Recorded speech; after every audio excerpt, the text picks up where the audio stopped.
One's the screen and one's the... Okay. Anyway, this is a short discussion of Hardy-Weinberg, and we're going to just go over a few things, and then we're going to introduce you to the activity, and we'll take it from there. So, pull up full screen here first. So Hardy-Weinberg, again, is two different scientists that actually never worked together, but they did very similar work and came up with very similar claims or conclusions, you could say. And since the work was pretty much on the same vein and they came up with very similar results, the scientific community sort of just linked their names together, even though they actually never physically worked together. And they were called Hardy-Weinberg. And again, as I mentioned yesterday, they developed a couple key equations. Basic equation was P plus Q equals 1, which P was representing the dominant alleles and Q was representing the recessive alleles. So the premise is, if you take any population gene pool and you take all the dominant alleles for a trait and you add them to all the recessive alleles for a trait, that's going to equal 100% of the possible genes, or 1. And then they decided, well, let's look at diversity, the most diverse situation we can set up. And they decided they would set up a cross of two heterozygous individuals. Now, why would two heterozygous individuals give you more diversity than a homozygous individual?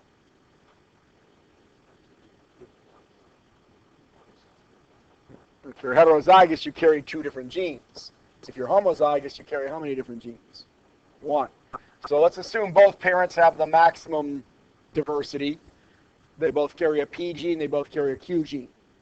All right? And if you did the Punnett square, you get, the typical results.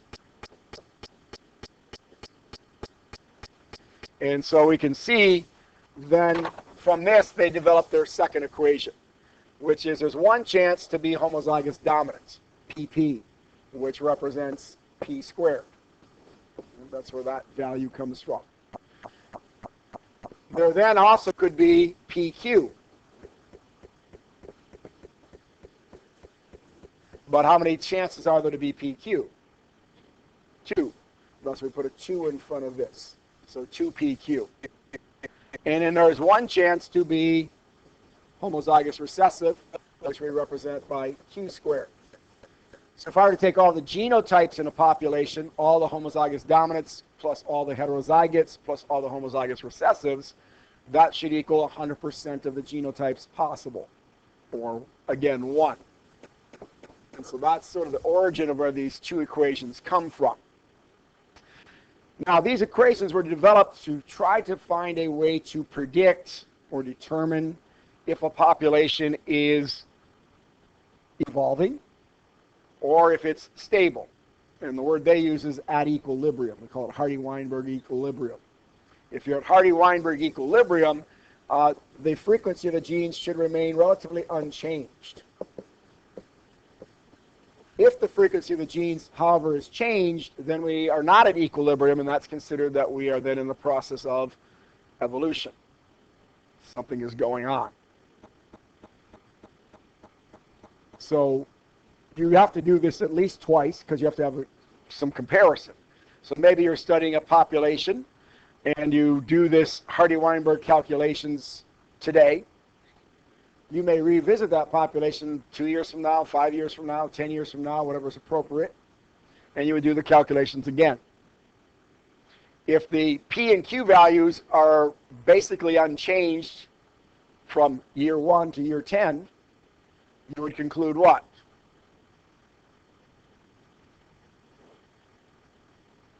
You are missing the excitement on everyone's faces for those of you that are listening to this,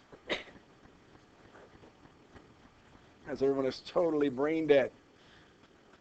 If you were to compare the data, the frequencies of P and Q from year 1 to year 10, and they were virtually the same, you would conclude, you would assume there's equilibrium. You would assume that there is no evolutionary change occurring in the population. The population is at equilibrium, which also usually means the environment is probably fairly stable at this point. The environment has probably not changed much. However, from year 1 to year 10, if the P and Q frequencies have shifted one way or the other, one would conclude there is evolution. We're not at equilibrium. Where something is causing the population to change. Some selection criteria has been altered, is what we would conclude. Now, Hardy-Weinberg established criteria for what you had to meet to be at equilibrium. And this will be in the reading that you'll do over the weekend, which is basically chapter 23.1 and 23.2. I'm just going to have you do notes this time. I'm not going to give you the BEGs yet. Just do the notes. This is all listed on Google Classroom already for what needs to be done. So, so if we look at this, criteria for Hardy-Weinberg equilibrium, there's 5 things these guys established that you have to meet in order to be at equilibrium. And in no particular order, there can be no natural selection. If you're at equilibrium, there is no natural selection taking place. In other words, the environment is not favoring one trait over another trait. There's nothing in the environment favoring one trait over another.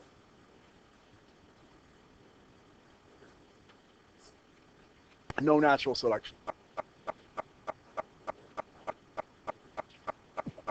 On the top is, it's blocked for those that are in the room. So it says criteria, 5 criteria for Hardy-Weinberg equilibrium. 5 criteria. 2, there needs to be random mating. Random mating should exist. What do I mean by random mating? No selection is being used. There's no what we call sexual selection. The females are not having any preference for the guys. The guys have no preference for the females. It's like, hi, we're both part of the same species. Let's make babies. Okay? That's all there is to it. Okay? Versus, oh, I like this guy because he's got the red spots instead of the green spots, or whatever it might be. So random mating means I'm just as likely to mate with one male as I am to mate with any other male in the population. I'm not making any selections. So the more random the mating, of course, the more random the combination of genes that will be created. Okay, and the more variation you get. Another factor is there can be no gene flow.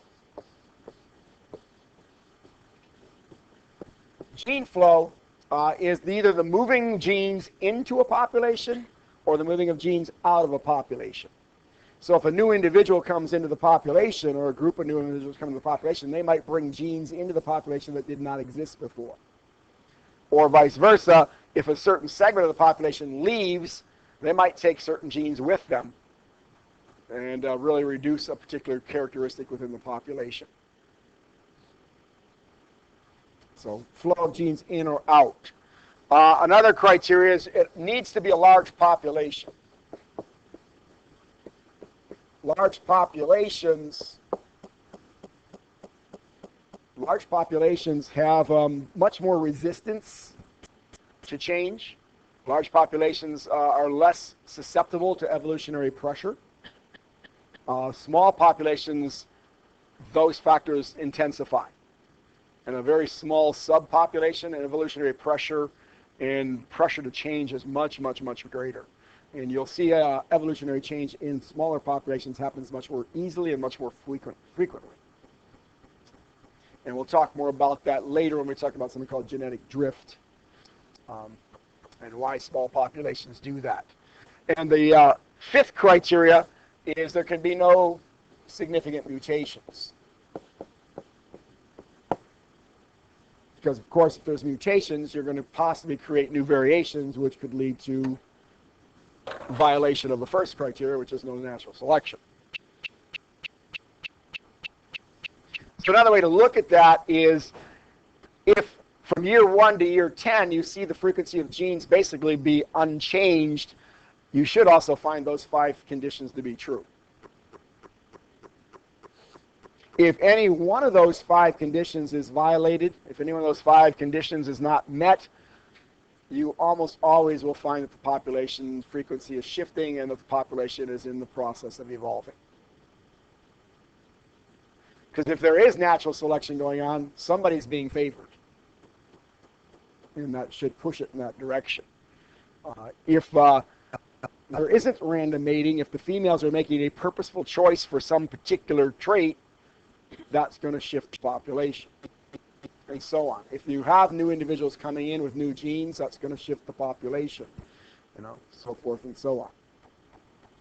Still here. Right? So, sample problem real quickly. And I did this with you yesterday for 5th hour, but I'm repeating it so it'll show up on the recording for 2nd hour. We got a timeout here a second because the phone. So, practice problem. I'll just make up a scenario. So let's say we got a population of frogs. And let's say 91% of them are green.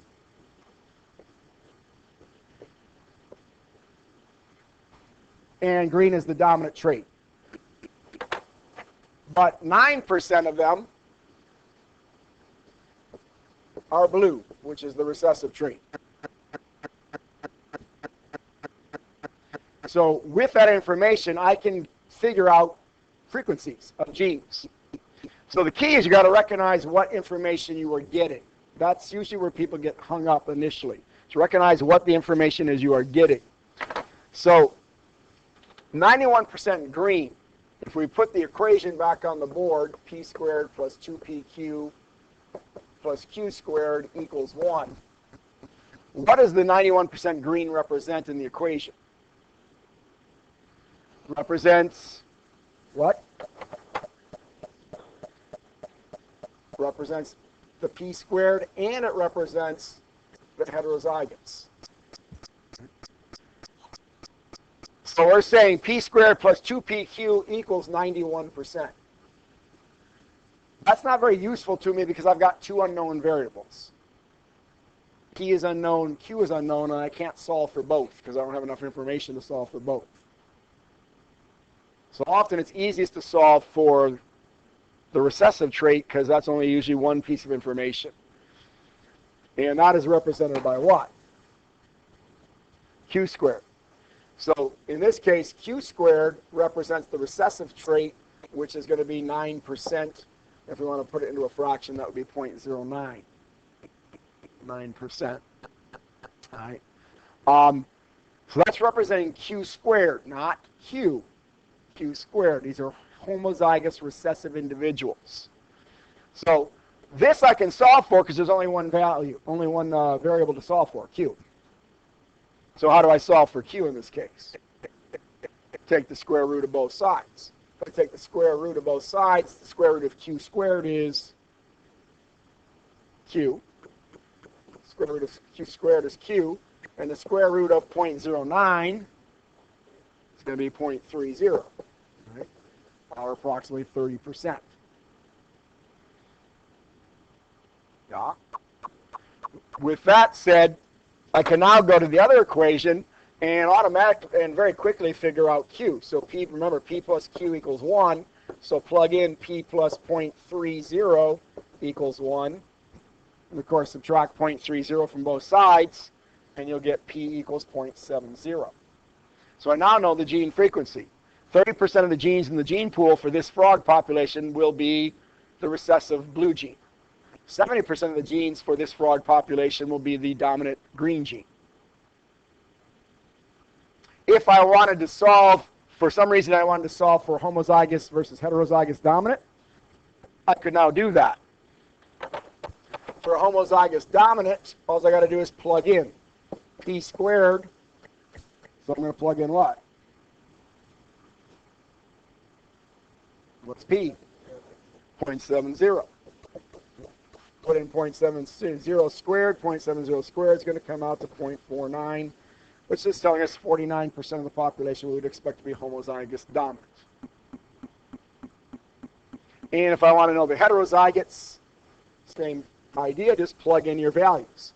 2 times p, which we now know is 0.7, times q, which we now know is 0.3, And if I do the math there, that's going to come out to 0.42, or 42% of the population is going to be a heterozygote.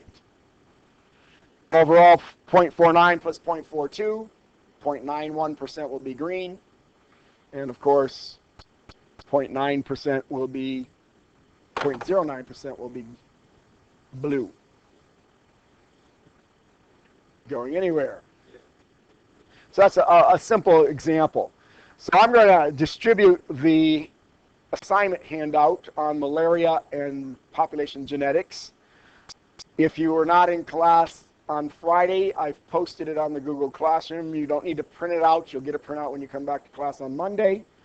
But you can just simply open it up and view it so you can solve for the stuff we're going to do in class. So I'm going to stop recording for a few moments, and we'll come back in a little bit.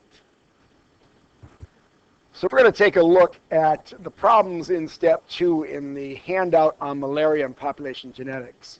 Again, we encourage you to try that on your own first, see what you can figure out by yourself based on the reading, so forth. But let's just quickly shoot down and see what we got and don't have. So looking at number 2, number A, so ACE, I would hope not too difficult. Says the frequency of the recessive allele is 0.3. So 0.3 represents what value? Q. So in number 1, Q is, we're told Q is 0.3. And they want us to calculate what? Which is represented by P. We want to know what P is. Okay? So in this case, I need the simpler equation of simply P plus Q equals 1. We know what Q is. We know that's 0.3. So therefore, to solve for P, we know P would be 0.7. Then, each question it tries to bring it up just a notch or so. So in B, it says if the frequency of the homozygous dominant allele is 0.36, what is the frequency of the dominant allele? So it's giving me a value of 0.36, and that represents what value in the equation? That's P, and again, that's why I said identifying what you're given is key. All right, that's not P, that's P squared, because this is the homozygous dominant genotype. So it's the genotype, which is P squared. So that means I'm going to have to do a couple more steps in my calculation this time. So if I want to solve for P, what do I simply do? Square root of both sides. So again, square root of P squared is P. Square root of 0.36 is going to be 0.6. The question is, what is the, and that solves my problem, because the question is, what's the frequency of the dominant allele, which is P, so we know that P is 0.6. Yeah? C takes it similar approach. Oops, I don't know why I'm numbering this 3. This is letter C. Okay? If the frequency of the homozygous recessive genotype is 0.49, so 0.49 represents what value? Q or Q squared? Q squared, because again, we're talking about the genotype. So this is the Q squared. So they want me to solve for what? The dominant, which is represented by P. So they gave me the Q squared value, and they want to know what P is. So I got to take a couple steps to get there. So first I can solve for Q by taking the square root of Q squared and the square root of 0.49. So Q squared, square root is Q, 0.49, it's 0.07. Yay. Not 0.7, 0.7, right? Sorry, decimal place off. And then now I can use my simple equation. P plus 0.7 equals 1. Therefore, in this case, P must be 0.3. Questions so far? We're just trying to give you a little practice on how you're going to have to be able to manipulate the equation in order to do the activity and some of the things we're going to be doing next week. So now we look at D. So if I go to letter D, it says in a certain population, the dominant phenotype of a certain trait occurs 87% of the time. What is the frequency of the dominant allele? So again, let's be clear. 87 is representing what values? This is representing the p squared and the 2pq. We're saying p squared plus 2pq is going to equal 0.87. Can this be used to solve for either p or q? No, because we've got two unknown values. So what do I got to, where can I go from here? I can use q squared. Because I know these three things all added together have to equal what? If I take 2p squared plus 2pq plus q squared, that all has to equal to 1. That all has to equal 1. So to get q, simply take 1, subtract 0.87. Right, if 87% are these, that means the remainder have to be these. So 1 minus 0.87 is going to give me 0.13. Yeah. But that doesn't answer my question because they want to know the frequency of the dominant allele. So let me solve for q. Again, take the square root. And what's the square root of 0.13? Somebody got that? 0.36. So that's 0.36. Therefore, to solve for p, we could take p equals 1 minus 0.36. Therefore, p equals 0.64.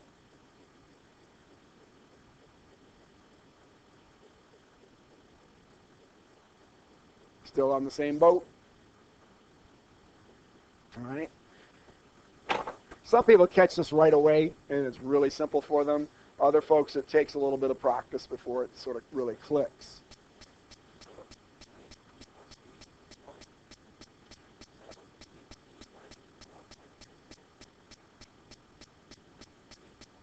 I just rearranged the equation. I jumped ahead and rearranged the equation, so it's still p plus q equals 1.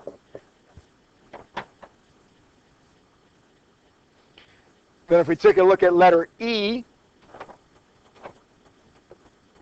letter E says that the frequency of the homozygous dominant genotype is 0.49. So 0.49 is representing what?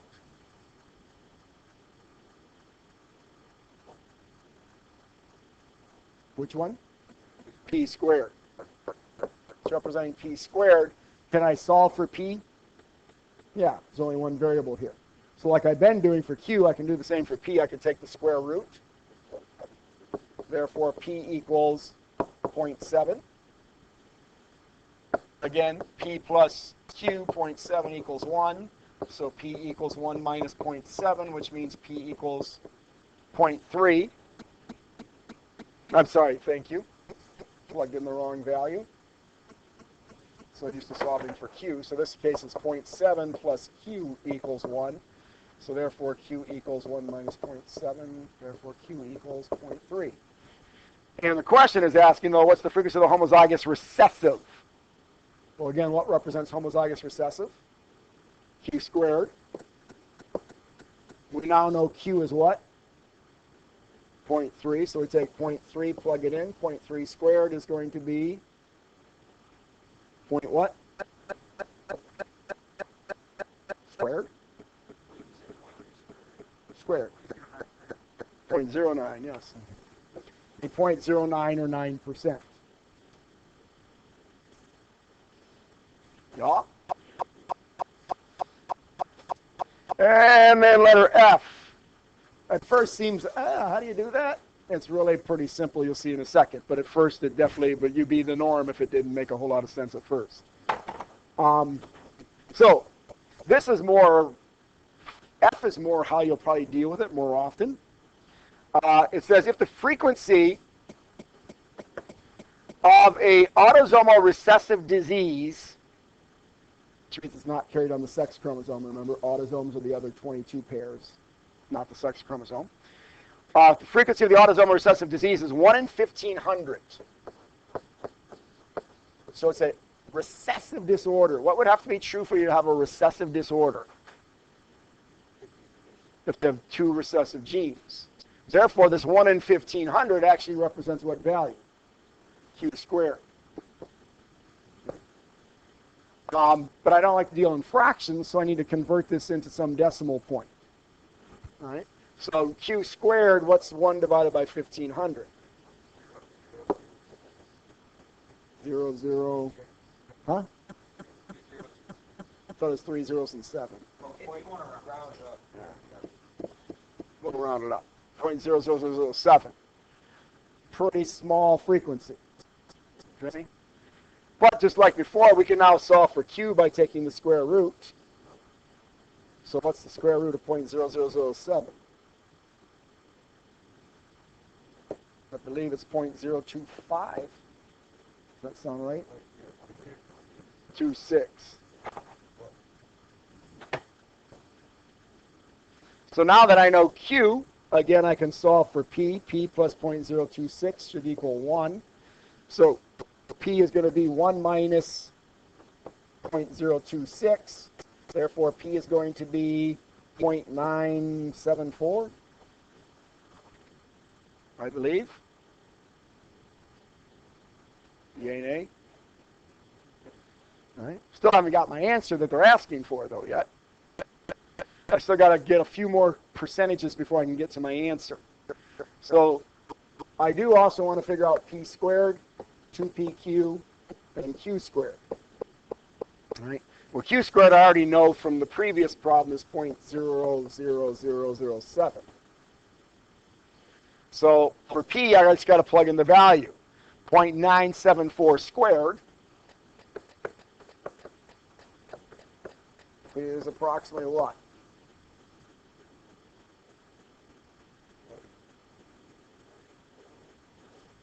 0.949, about 95%. I can expect about 95% of the population to be homozygous dominant for this particular characteristic. And then I would plug in for these guys, which still isn't the answer they want, 2 times 0.974 times 0.026 gives me what?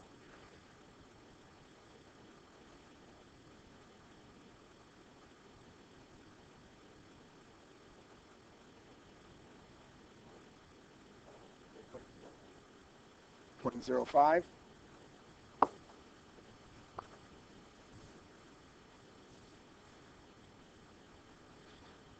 Now the question, though, is what are the allele and genotype frequencies in a population of 3,000?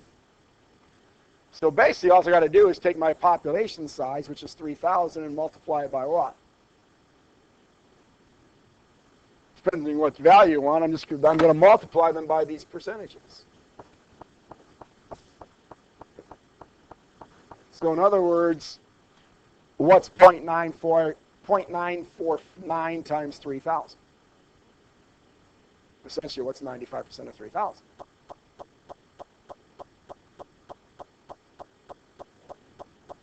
How much? 2,847. In a population of 3,000, I would expect 2,847 individuals to be, I would predict 2,847 individuals would be strictly homozygous dominant. They don't even carry the defective gene at all. They carry 2 normal genes. 0.05 times 3,000.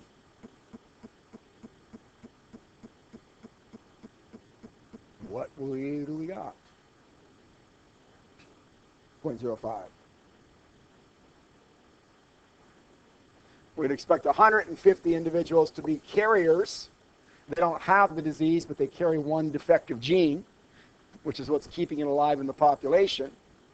And how many would actually have it? 0.0007 times 3,000.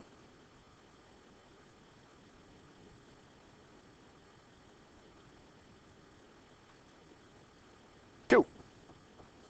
I expect 2 out of 3,000 to have it. 2 out of 3,000 also happens to be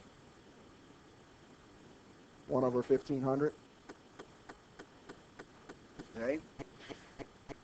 So you see that all you got to do is first get your percentages and then take your percentages and multiply it by the size of the population. Gene frequency. One little caveat to this is there's 3,000 people, but that equals how many genes? How many genes will each person carry for a particular trait? 2, because you get 1 from your dad and 1 from your mom. So 3,000 people converts to how many genes? 6,000. There'd be 6,000 genes in the population's gene pool for this particular characteristic. So to get the actual number, I'm going to take my gene frequency and multiply it by 6,000. So 0.026 times 6,000 is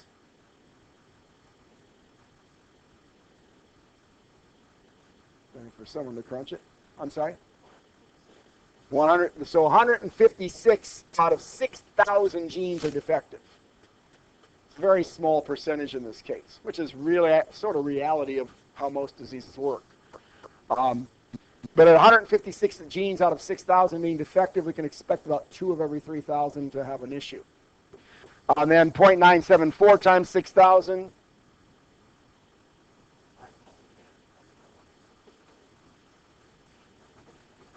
The vast majority of the genes in the gene pool, 5,800 plus, do not carry the defect, do not carry the mutation, do not carry the issue. Tavish? Yeah. And so with this information, we're going to explore the concept of malaria. The video link is on Google Classroom already.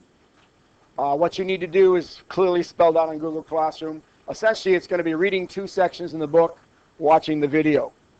There's nothing else to do with the packet until we come back on Monday.